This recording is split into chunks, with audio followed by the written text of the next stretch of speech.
Could it in fact be a misnomer to designate Middle Easterners as Arabs?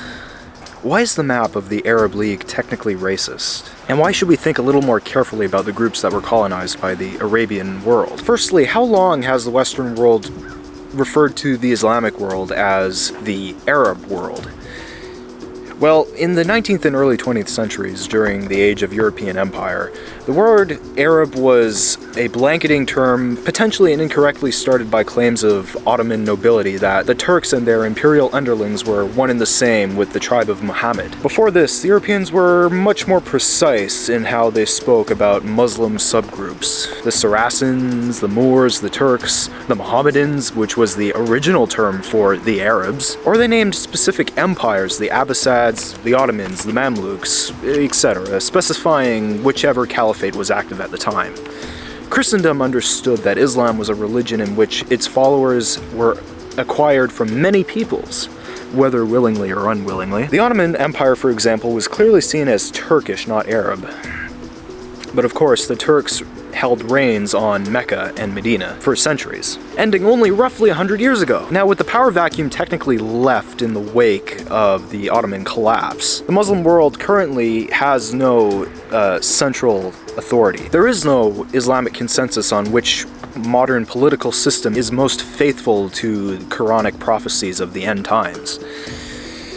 The Islamic Republic of Iran, for instance, has in their constitution that the supreme leader is appointed by the Assembly of Experts itself under the supervision of the supreme leader and is to be the only legitimate leadership on earth until the second coming, when the true caliphate is established. Nasser's ideology from the 1950s, known as Nasserism, was a blend of Arab nationalism, pan-Arabism, and a unique form of socialism called Arab socialism, characterized by anti-Europeanism and economic nationalization, all while rejecting Marxist atheism, and culminated into a strange and short-lived state called the United Arab Republic, consisting of Egypt and Syria, as a first step in the amalgamation of total unity for the Muslim world, which of course would have been under Nasser's own brand of republicanism.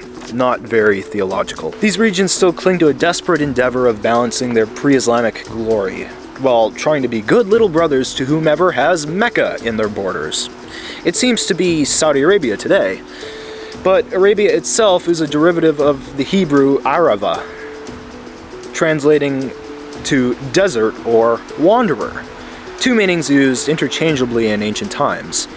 Perhaps it was these wanderers who wandered their way as far as Indonesia and Russia, or Spain and Budapest in the West. But let me know in the comments if you consider yourself to be an Arab out of some need for prestige. And if not, let me know why that's a bad thing.